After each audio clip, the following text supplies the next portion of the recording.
भीमटा किसे कहते हैं और ये कहाँ पाए जाते हैं? ये प्रश्न यक्ष प्रश्न खड़ा कर दिया गया है हमारे जो है कमेंट में।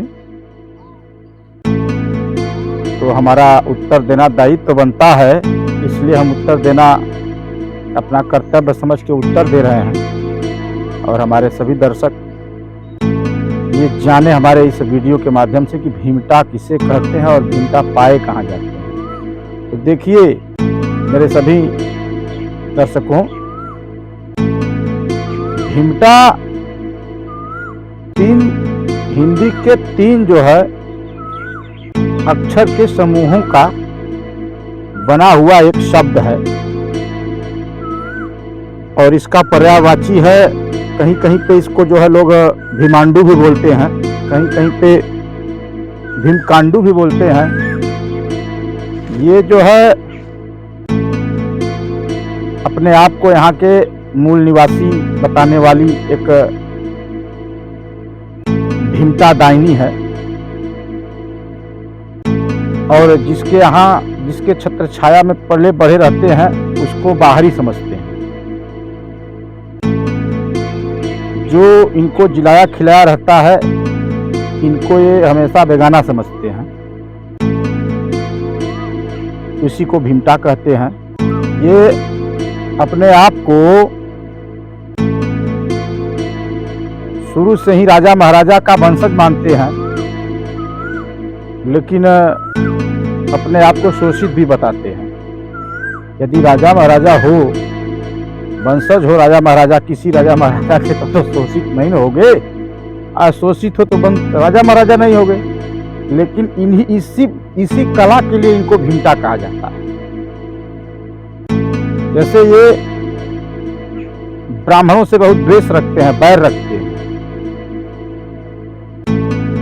और फिर रावण अपने नाम के आगे रावण लिख करके अपने को गौरवान्वित महसूस करते हैं। रावण भी एक ब्राह्मण था और ब्राह्मणों से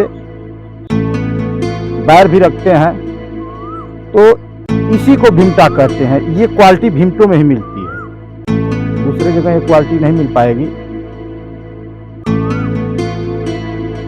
ये जो है भीमकांड वाले भंडार से, न मालूम कहां से, या भीमांडू वाले भंडार से किसी एक ऐसे भीमटे का नाम उजागर करेंगे और इसी को हीरो मानने लगते हैं। जो असली महानायक उसको जो है ये सब अपना विरोधी मानते हैं।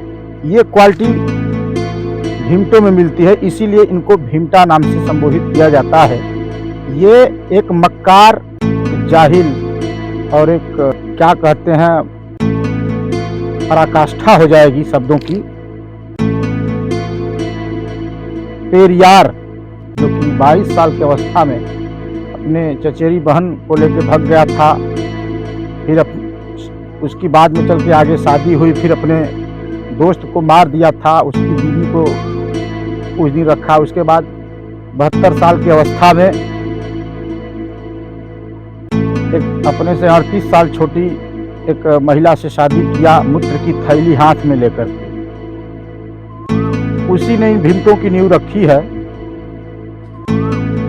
और ये भीमटे उसी को अपना आइकान मानते हैं, इसी को भीमटा कहते हैं। मतलब भीमटा संस्कृत शब्द से बहुत चिढ़ते हैं, संस्कृत शब्द से बहुत चिढ़ते हैं, बोलते हैं संस्कृत कुछ नहीं है। लेकिन जब वो भीमटा का मतलब संस्कृत में बताएंगे, बोलते हैं संस्कृत में या बोलते हैं तो हुआ बोलते हैं, इसी को भीमटा कहते हैं। मतलब क्या बताएं, भीमटों की मैं ज़्यादातर अगर देने लगूंगा तो वीडियो ज़्यादा लंबी हो जाएगी। बहरहाल दूसरे वाले वीडियो में देख लेना, इसके बाद वाली, इसको आप पूरा देखिए।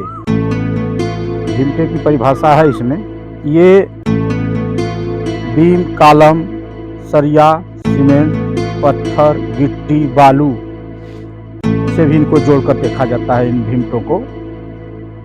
कहीं कहीं ये भीमटे भगवान राम की, कृष्ण की मूर्ति हो, नरसिंह की मूर्ति हो या किसी भी गणेश जी की मूर्ति हो, किसी देवी देवता की मूर्ति हो। अब इसमें ये मटेरियल चूंकि लगा रहता है इसलिए इसे बुद्ध की मानने लगते हैं। तो ये कला सबके अंदर नहीं होती है, सबके अंदर, इसलिए भी इनको भीमटा मुख्य रूप से कहा जाता है।